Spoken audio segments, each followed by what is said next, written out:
Welcome to the Why Not Today podcast, where we celebrate courage, determination, and the power of saying, Why not today? I'm your host, Leslie Kane, and in each episode, we dive into inspiring stories of individuals who have taken bold steps, faced their fears, and embraced the possibility of today. From entrepreneurs to artists, dreamers to doers, we explore the moments when somebody said, Enough waiting, why not today? Join us as we uncover the heartwarming, the audacious, and the transformative. Whether it's pursuing a lifelong passion, overcoming obstacles, or simply choosing joy, our guests share their journeys and inspire us all. I started this podcast in honor of my father, Patrick Kane, who often said, Why not today? And remember, you're just one decision away from changing your life. And I'm excited about my guest today, Rob Chavez, and he is with CAVA Group, which he started.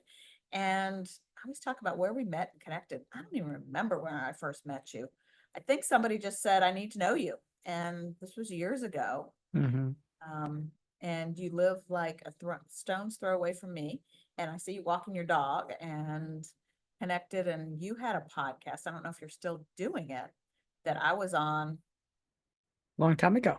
Well, it was prior to COVID. It Yeah. was a community neighborhood um, business owner podcast. So I would interview business owners on that podcast that live in Reston. It was great. I think that's how we, Leslie, I think that's how we actually met for the first time. Yeah, and then we've gotten together a couple times for coffee and just the energy and all the stuff you're doing. I said in the beginning that I often think about you when I got a lot going on. I'm like, okay, I can handle all this. So why don't you introduce you, who you are, not your business, but a little Sure, background on who you are, and then we'll get into the courage and your sure. stories.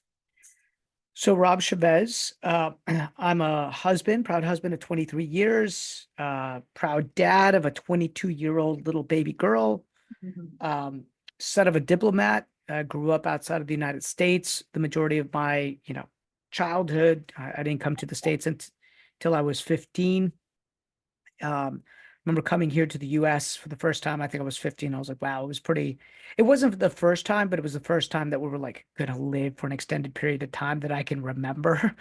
And stayed in the area, went to American University, wrestled for American University, and started my first business with my best friend when I was 24, pretty much, a year out of college. Awesome. How long have you lived in Reston? It's the longest I've ever lived anywhere, actually. Since 2004, Okay, right? So a few years. a few years. That's awesome. So I know you do all kinds of things business, and we're going to talk about that in a minute, but what is your definition of courage? Oh, it's entering into the cave, right? That thing that we fear the most is typically the place that we need to go, and exploring that and stepping into that and doing it anyways, even if it's scary. And so I've always tried to step that next step into that cave, the one that scares me, to discover who I am. That's awesome. Totally agree. We got to do those uncomfortable things. Hmm. So, all right. So you have a amazing career and you do a lot. You keep adding stuff and I keep learning. I think the last time we met for coffee, we were there forever. And I still talk about that because that woman dipped into our conversation. Remember that? Yeah.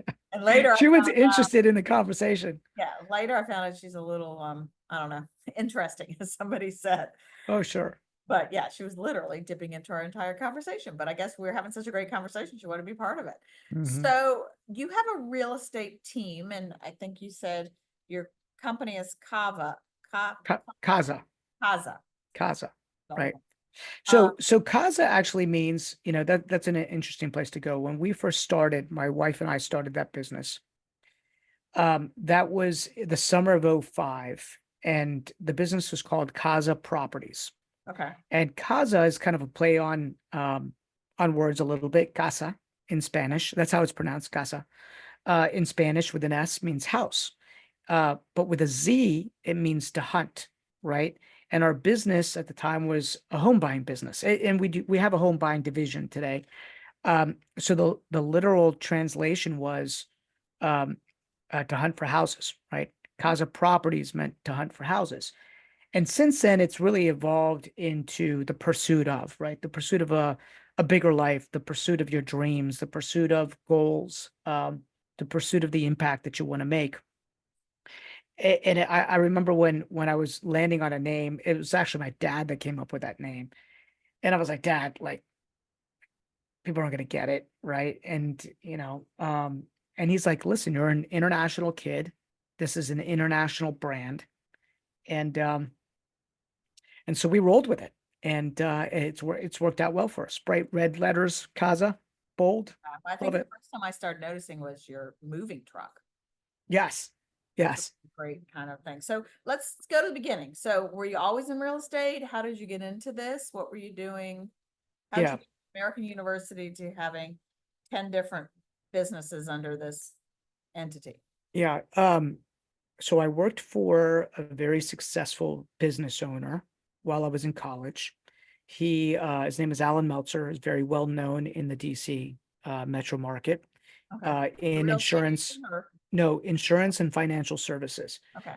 And, I was in my early 20s. I had no idea what I wanted to do. I remember he asked me one day, what do you want to do with your life? And I'm like, well, I want to run a business because I'd seen him build a business. He had built an impact on me already. I'd been around some people at the university that were donors to the university that were all business owners, right? So success leaves clues. I saw these business owners who had given money for these programs, and I was fascinated by it. So I said, I want to run my own business.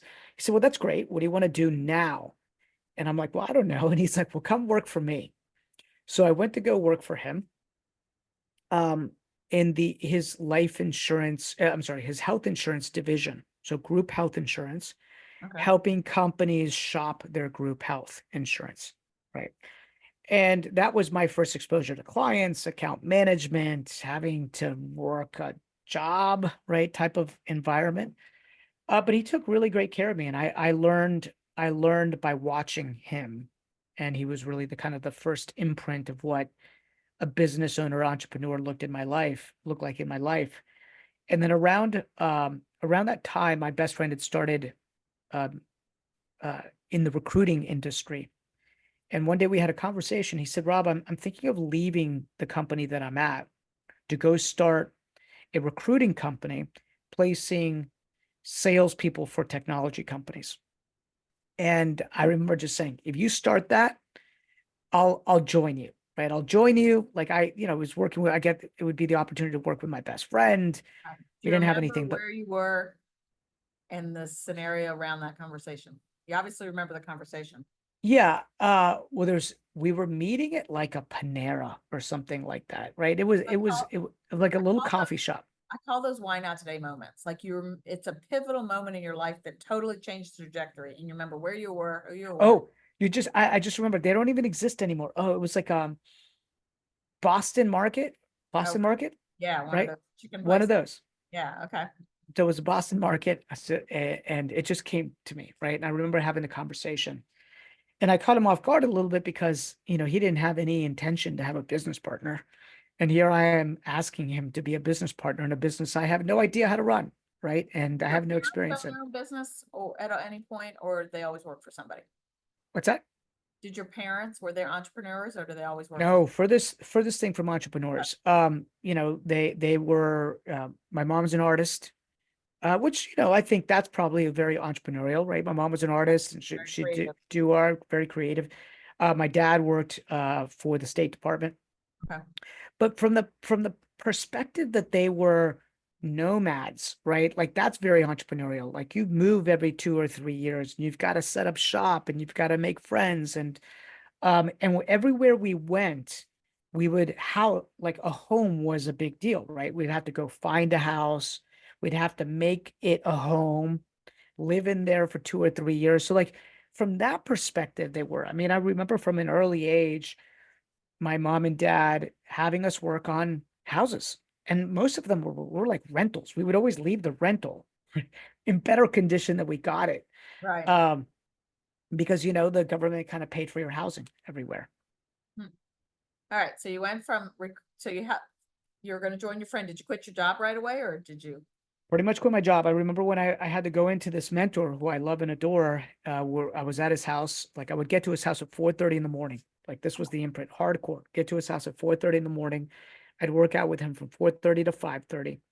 I remember lifting And I said, I have something to tell you. I feel really bad about it, but I'm going to leave and I'm going to go start this business. And he said, well, because you're going to go start your own business, don't feel bad about it, right? Just go out and make it happen, kind of thing. Wow. Another why Uh, not today moment. You remember where you were, what you were doing. oh, 100%, 100%.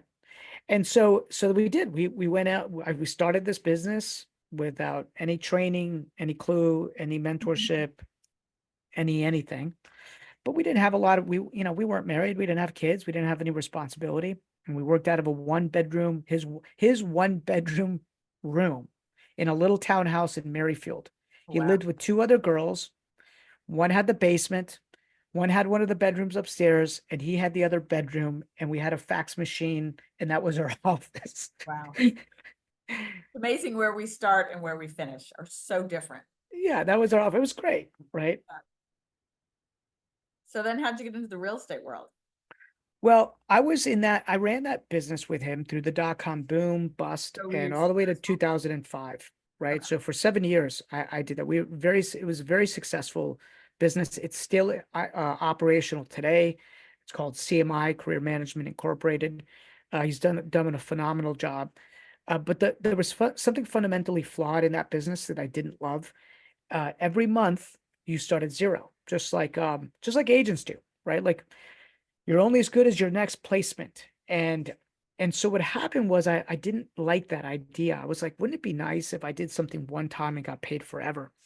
So pretty early on, I started buying one piece of real estate a year. And I bought a townhouse right next to the office. Like, I said that we ran that business out of his, like a townhouse that he Right. rented. I bought the house like 3 doors down. It was an end unit townhouse in Maryfield.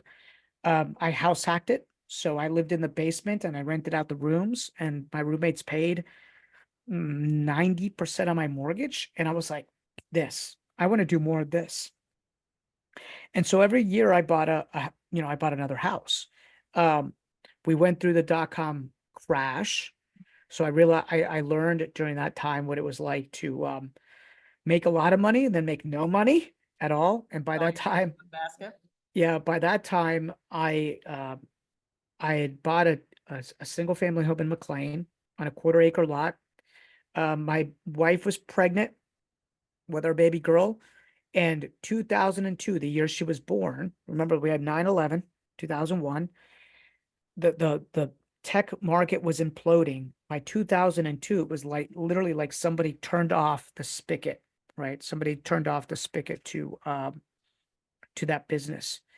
And we worked so hard to bring that business back. I grinded in that business all through 2002, 2003, 2004.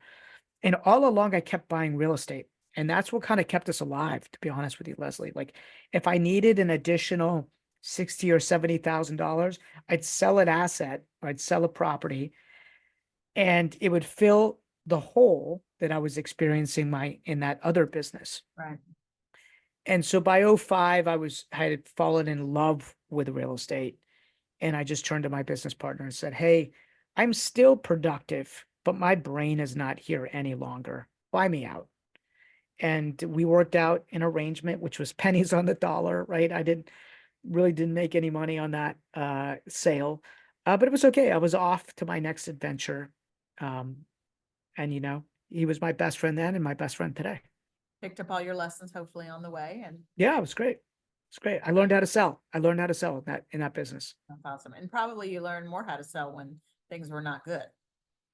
Yeah, I learned how to create predictable income in my life as a self-employed person through activity and tracking data, which then translated into all my other businesses. Right. All right. So so you're buying up properties. How'd you get into I know the story, but share the story. How'd you get into being a real estate agent and then all the things you've done since? Sure. So I started on the investment side, and what happened was like the last 6 months of '05 was really kind of like my learning phase. I decided to go full time as an investor, but I almost call that like my therapy phase. Like I was driving around looking at real estate, just kind of getting all of this like corporate in an office out of my system and like driving through the mountains and looking at real estate because I was buying property in Cumberland, Maryland. It's about 2 hours away from where we live today. And and in the '06 and '07, I think my wife, between those 2 years, we bought like 60 properties.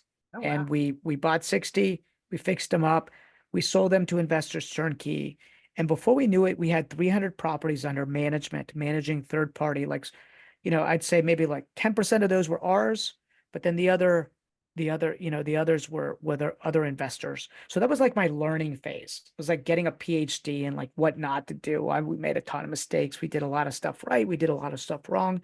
But I remember in '07, I turned to my wife and I said, I don't know if we're making money. I don't know if we're losing money. I didn't have a handle on our finances super well because every time I'd sell something, I was taking the money to go buy something else. Right. And I didn't know how to silo my money. I didn't know how to pay myself first, right? There was a lot of like things I didn't know how to do, but I did know how to create revenue, right? So there's a difference between creating revenue and creating profit, right? For sure. And so I remember thinking, well, I got my license purely as a way to get referral fees because an agent legally cannot pay you a referral unless you're licensed. Right. And so that I think it was by the end of '07, I had made something like $20,000 or $30,000 in referral fees. And I was like, wow, that's a lot of money on referrals that I've given out to other agents. What if I just start doing some of those deals? And because I had built up such a knowledge base on how to fix an asset and how to make an asset more valuable and how to price an asset and how to position it to get the most money out from the sale, I felt like I had this unique skill set to help sellers make more money from their properties. And I still remember one of the first listings I ever had was a friend of mine. It was for 1.7 million in Arlington. There was a luxury agent that had failed to sell it the first time.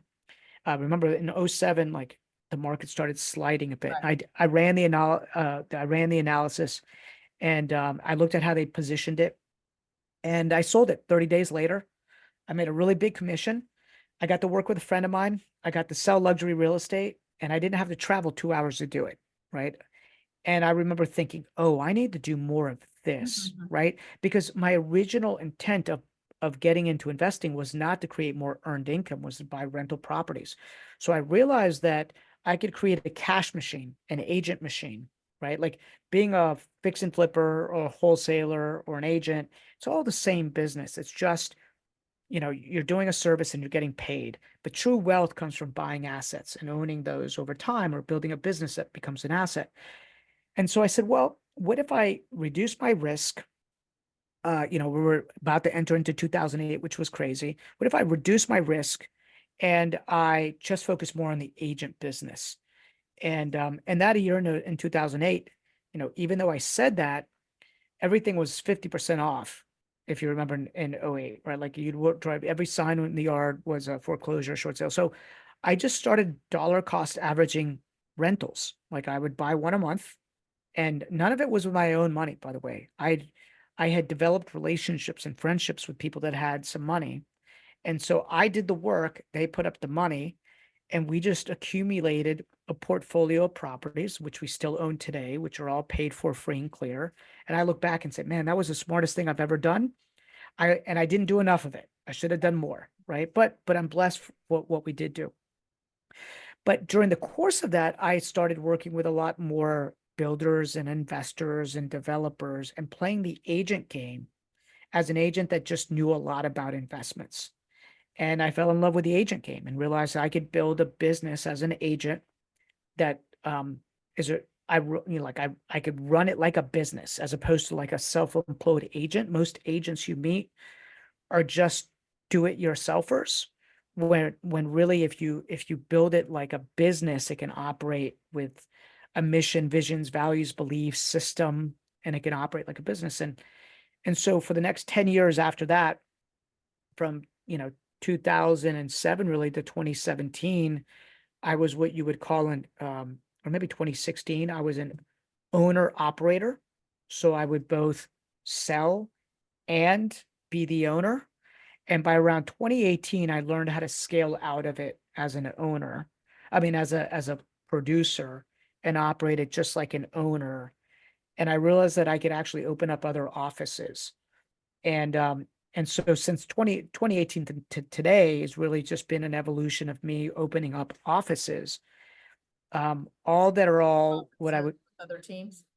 other teams, right? But not just teams, like not just real estate teams, but uh, mortgage, right? Title, um, property management, construction.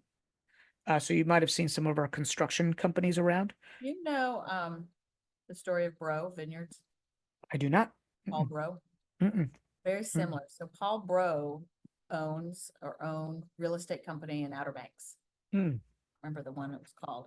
But he kind of like you, he was like, all right, I'm paying all these people to change locks. I might as well buy a locksmith company. I'm paying people to fix air conditioning. I might as well buy an air conditioning business. Yeah, So he started buying up all these companies to complement his business, came in this area to buy some property in the country and found out he had grapevines on there and made it into a great winery. really. Yeah, kind of cool That story. that's a cool story. Yeah. So like so that's what we've done is created a vertically integrated business. Awesome. And you know that I run this investment network called Grid, right? I'm repping my Grid shirt today. Good. Mhm. And Grid was just my way of talking shop with real estate entrepreneurs, because many of them were construction people and investors and agents that all wanted to learn the game of real estate investing. And I still remember my first meeting had 5 people in it. Today we have 40,000 Grid members across the country.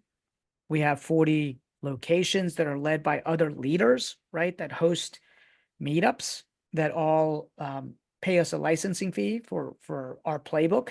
Because what I discovered was that model was actually a lead generation tool for all of our businesses. Yeah. And it implements the go-giver philosophy, if you're familiar with that, You know, right? Mary Kay, which is my other business, um, operates on the go give philosophy. Yeah. The whole company started on that. Yeah. And I built my entire business on the go-giver philosophy. And I realized, oh wow, this is a really one, I have fun doing it. I love doing it, right? Um, and two, it's good for business. Right. And you create social currency. And I've built unbelievable relationships with people.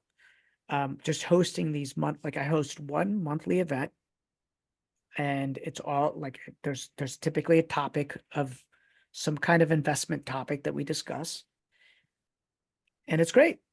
And you know what I love about what you do is, yes, it's for real estate and around the real estate world, but it's just business. Any kind of business will work. And I've gleaned a lot of knowledge from what you've done. And I'm still following you. And one of the reasons I wanted you on the podcast, and I say, I did this podcast for selfish reasons because I'm getting so much expertise and training and coaching and learning. And Yeah. then how can we leverage together and run together? Like our businesses are completely different, but they complement each other. I was mentioning somebody else that I'm going to have on the podcast, but I met another real estate agent and she wrote a book about her success principles. And I'm like, does it relate to other company, other business? She's like, I don't know. And sure it does. I mean, business is business and it's sales is sales and it's people and it's building those relationships. And as you said, that go give philosophy is just Yeah. so important. And when we hold everything so tight and are so competitive, like there is enough business out there. 100%. You know what's interesting? I'm no longer with Keller Williams, but I was with Keller Williams for 17 years. And I moved to a cloud-based brokerage. I believe that's kind of where the business is going. I'm with the EXP. Um, but I give a lot of a lot of our growth really because of Gary Keller, right? And he wrote the book, The Millionaire Real Estate Agent book. And he's And read the one thing, which I'm reading right now and again. he wrote the one thing, and like Gary is like amazing, right? He's just amazing. And um I remember when I read that book, Leslie, I was not an agent. I was an investor that was seeking a model. I was seeking a model. And I remember when I read the book, I was like, oh my God, this is not a book about being a real estate agent. this is a book for any service-based business. And I could have taken the word real estate agent out and plugged in recruiter. And that was my big aha, right? I was like, oh, here's this guy that gives a model for how to build and scale a business. He just happened to, you know, focus on agents, but it could Right. be applied to any service-based business. Yeah, absolutely. And as I said, I'm reading his book. The one thing I'm gonna have to get that book next, but Yeah, my sister-in-law is with the Keller Williams team. And she was like, she went to the one event. She's like, I went and drank the Kool-Aid. And she's like, you would be so good at this. And everybody I talked to is like, you'd be a great agent. And I'm like, no, that's not my love, but I can take everything you guys are doing and apply it to my business 100%. and growing to support people and growing their businesses. And kind of the turn that I'm taking is starting doing some coaching. Mm. And the word I keep hearing is overwhelm. Mm-hmm. I went to a networking event last night and probably every other person said overwhelmed. And so I Mm-hmm. think as business owners, we can get overwhelmed and it's lonely. And how do you manage your time? How do you manage yourself? How do you manage Mm. your business? And that's one of the questions I asked you. Like, okay, you got a million things going on. How are you getting all that done? Mm-hmm. Well, I get it that like there's a couple of things I've learned. Nobody succeeds alone. You have to work through people, but there's typically one or two numbers in a business that drives the economic profitability of that business. I learned what that was in my business, in my agent business. And so I managed to that number, and I coach and consult my agents and my leaders on their one thing number, right? I help them learn how to get to that one thing number. And then I got very good at delegation, right? I realized that there were certain activities that I could do that the dollar per hour was extremely high, and everything else that I just needed to outsource it. And Dan Martell, who wrote a book called Buy Back Your Time. It's a great book, by the way. That one. He said 80% of somebody doing it as good as you is 100% awesome. Yeah. And I love that because it's so true. Because everybody is always like, I could do it better. I could do it faster. I'm like, no, you cannot multiply. The only way to grow something big is to multiply yourself. And the only way you can multiply yourself is by finding great people and training and developing them and to help them reach their goals. That's all this is. Yeah. Have you read Who Not How? My favorite book in the last decade. Okay. Yeah, I Yeah, read it a for while sure. ago and I just reread it and listened to it. And I'm like, we need to get things off our plates. Like kind of the Yeah. analogy I'm using is we're all at the same time spinning plates, throwing balls in the air, and wearing too many hats. You know how you said you're only just one decision away from changing your life, right? You're only one relationship away. That's how I've always thought of it, Love that. from changing your life. Like typically, if you have too much stress, I remember Gary Keller would say this. He would say, if you have a lot of stress going on in your world, there's typically a who that's missing. There's you need a who in an area that's causing you stress. I love And it. and so you have to then ask yourself the question, not how am I going to do this? It's who is going to do this, right? So true. I wear a starfish necklace a lot because the story Starfish. Do you know the story? Yes, I saved that one. It Okay. matters to that one. Yeah. Exactly. I feel like, all right, who's that person's going to move the needle for you? Who's that person you're going to randomly meet? Like somebody saying years ago, you need to meet Rob. I'm like, okay, I'll meet him. And now kind of connected and Yeah, definitely, you're only one. Yeah, to me, I think relationships take you to places that money never can, absolutely. right? So true. And so it's interesting. I'd love to think that I stole that from somebody, and but it's so true. It resonates with me, Mhm. right? And I forget his name. I want to give him credit, but he's was so good. It has always stayed with me because, I'll give you an example. I have been texting and calling my CEO today, right? So it's a publicly traded real estate company, and I just happened to have made a relationship with this particular gentleman when he was 25 and I was 33, and now he's the CEO of our company, and he's unbelievable, and it's great. It's just like you never know where these relationships end up. He was just a real estate agent at the time. I'm a firm believer at that. And I've always reached up and ask. my dad always taught me the worst thing somebody can say is no. And so I've reached out. So I had somebody on the podcast that I saw on CBS this morning. And this is a cool story. I'm going to a Nationals game with somebody who is this week on Friday. He has a nonprofit, and his son has a goal of throwing out a ball at every major league game. And he's from Utah, and he's coming here to the Nationals. So he invited me and my sister to go to a game, like, because That's I cool. asked. Yeah. You gotta ask, and you gotta reach out, and people in positions that are higher than us, or CEOs or top people, or even, when you're just starting, build those relationships, and you just never know where somebody's going to end up, and people are willing to help. Yeah, it was interesting that the gentleman, my first mentor that I talked to you about, Alan, the thing that I remember the most, what stuck with me, he said, "Kid, if you want something in life, you got to ask for it."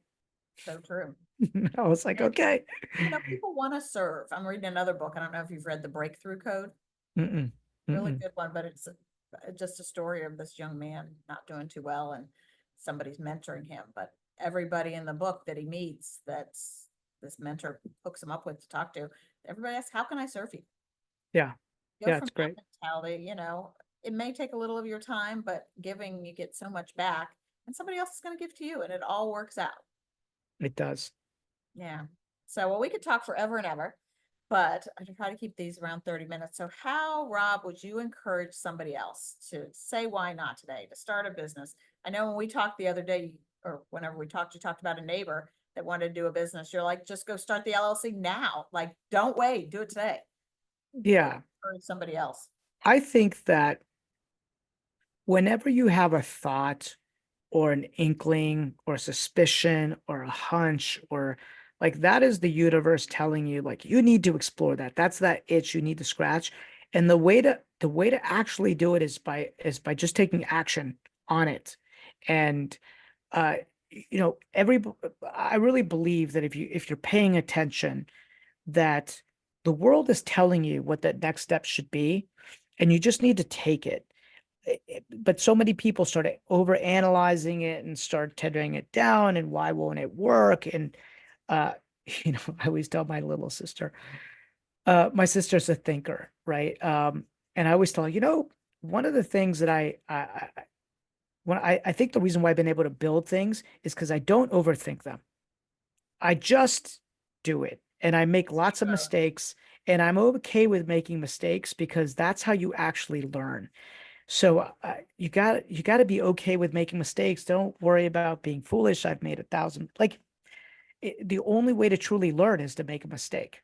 Yeah, and that's what I say too with that thing I was just on a podcast earlier, we were talking about, that thing that keeps you up at night, or that people keep saying, you should do this. I mean, it's like somebody's telling you, do these things, don't sit on it. And that's when you have those why not today moments.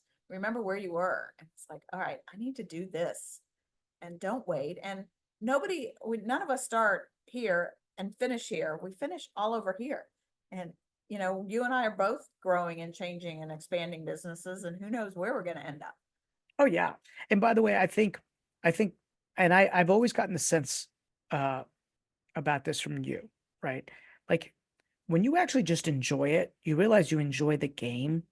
That, like, what does retirement actually mean? Because some people would always be like, why do you work so hard? What do you do? Like, oh my God, you're so ambitious. And I'm like, I just wake up and I have fun doing what I'm doing. It feels like a game. I learn every day. I figure out what works, what doesn't work. I have goals. I know how to win the game. I know how to lose, right? Like, there's like certain, like, I've got a map that I've kind of decide, like, that it's a way I teach agents to figure out, like, how do you actually win different levels of the game, but you never stop playing the game. It's infinite, right? There's an unlocking of the next level. And I think that's um business owners are always just striving to unlock that next level. Yeah, and And that is part of the fun. it is. And um, we got to enjoy life. We are not promised tomorrow. And I say it over and over again that you got to love what you're doing. Um, and as they say, it doesn't feel like you're working, Yeah. but yeah, love what you're doing. And I was on a leadership call a couple months ago, and this just broke my heart, and I keep talking about it. There are people that work for the government, which we know a lot of people, and they literally have countdown clocks on their desks to how soon they're Oh gonna, my God. It's and that just awful. broke my heart. And then another young lady I talked to, her first job out of college, she hated it. And I'm like, get another job. She goes, you're not supposed to like your job. That's what her parents told her. Their parents just work to retire. And I'm like, oh my gosh, I'm gonna like It's a work. prison sentence. What people don't understand is that's a prison sentence, And people right? ask me that when I quit my job, was that scary? I'm like, it's a lot more scary to me to work for somebody that can pull the rug out from you in 2 seconds and you have no control. Like I have control and I can enjoy my life and I'm living my life. I have no desire to retire. I'd be bored to tears. It's interesting that that's where values kind of come into place, right? Some people really value security, Right. right? But I always valued freedom. You and And me, I was like, freedom and I was, flexibility, girl. I was like, what price would I pay to be free? It's like any price, right? Yeah. Whatever I I need always to say do. with freedom and flexibility, I don't even like to be told to do what to do by myself. Like I can't, my Mondays and Fridays and Tuesdays, they're all different. People are like, tell me your schedule. I'm like, it's all over the place because that's how I designed my life. I could not do the same thing every day. And I need that freedom and flexibility. Well, I'm a little opposite. My day is super scheduled. Because I learned that discipline equals freedom, Yeah. meaning like if I could be That very better in my life. disciplined, if I could be very disciplined at some key activities, then I had the ability to have freedom in all other areas of my life. But I had to be really disciplined around some key things. Yeah. That's the habit I need to get back into. Yeah. Shifting and changing and trying these new things. So, well, as I said, we can go on and on forever, but I always try to tie this back to my dad. And did you ever meet my dad? I never, but he's a legend. I've heard so much about your dad. He is a legend. But so the things that kind of connected were where you live now is we lived in the opposite one. We lived in Maple Ridge when I Oh, first wow. Reston. That's Yeah. cool. And then talking about how your dad was instrumental in you coming up with your business name. And I think that is a lot. My dad, he was, I think we have that connection, our dads, even though your dad was an entrepreneur, which mine was, that, led by your dad and he gave you permission to do what you wanted. Actually, I got to tell you that right there, you just nailed it. My dad, when I think about my dad, he never imposed his will or like goals. Like he didn't put that pressure on me. He let me be me, Yeah. right? Um, it's so funny because I remember, you know, uh, my dad's a diplomat. He was consul general for the US, right? It's like a position down from the ambassador. And people are like, and you're just a real estate agent? You're just a realtor? And I was like, yeah, I make a hell of a lot more money than my dad ever made, right? But he gave me permission to be me. Like that was he let me be an entrepreneur. He let me be a business owner. And once he saw what I gravitated towards, he just kind of encouraged it, right? Um, and I think it was a big gift. Like he never expected me to be the next, you know, whatever political position out there. Interesting. It's like, shoot me. I interviewed my brother for my first anniversary, and he's 5 years younger than me, and he was the fourth kid. I was the first. And so it's interesting how we all see our lives differently. Oh yeah. My dad, in my eyes, if you came out with an A or a B or a C, he let you be you, and my brother, I don't think respected as much the freedom we had, Interesting. Is but he young? You said he's younger? younger. And he was the fourth kid out of six, so middle, but there's a whole analysis. But yeah, my dad just let us be who we wanted to be. And it's interesting, when I started my Mary Kay career, it was right after I finished my MBA. He didn't say anything. He just let me do what I wanted to do. When I got my first Mary Kay car, he told my then senior mentor, it's like, yeah, Leslie has changed a lot. Like, who would have known? He said, I kind of questioned what she was doing, but I let her do it. And That's a blessing. and I get that, oh, she's just a Mary Kay director. I'm like, yeah, just a Mary Kay director, supporting Yeah. myself and making Happy doing and what we're doing enjoying my life. and enjoying our lives, right? Like because we actually had people who didn't place their expectations on us of what we should or shouldn't be, right? And that's a blessing. The other thing my dad taught, and I didn't catch it right away, but did later, years later, is get back to the community, get involved. And I've Yes. done that too. And you know what? It comes back to bless you over and over and over again. Just a quick little side. I know you're trying to wrap up, but my sister, who's 4 years younger than me, has also commented on the fact that she wished that there'd been a little bit more discipline, right? Not that my dad, like we call my dad the general, by the way. My dad's the general, right? Like he was all discipline. But no, my dad was all disciplined. I mean, we were in bed by like 8:30 in the morning, but not that he disciplined us. He just like ran a very tight Right. ship. But he just had a couple rules, right? It's like early to bed or early to rise makes man healthy, wealthy, and wise. Like he like literally like put that in my brain. Um, do what you say you're gonna do. Um, and he was a thinker. Like he was always like he wouldn't allow us to do like a lot of like there was like it was hard to get permission to go out and do things, right? So because we we're typically in very scary countries for the most part, right? Um, but what she wanted was maybe somebody that was gonna see her talents and then push her in those areas of talents, which my parent, which they didn't do. Right. Um, and I was like, what, and I did athletics in college. And it didn't matter to me whether they pushed me or not, because it's what I wanted to do. So I was like, why would it matter if they were pushing you to do it? Like you're gonna want to do it yourself. But it is an interesting dynamic because she does have a different worldview, being 4 years younger than me. And so we have sometimes different recollection of We our do. life. I have two younger sisters that are 16 and 18 years younger, and whole different families, same parents, but different recollections. Different, Yeah. different. Yeah, Yeah. my dad, I think, had high expectations, but he let us do it. But I remember we weren't always we pushed the envelope, which he did himself, but he would we had many parties, let's put it that way, at the house. And I remember one time we had one of those parties and we didn't do something we were supposed to, and we had that sit down. We didn't get grounded. We didn't have phones take away, but none of that's happened. But he would sit down and have this conversation with us.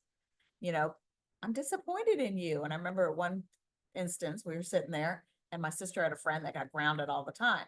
And my dad's like, would you rather be grounded or have these conversations? She's like, grounded all day long. Like, this was rough.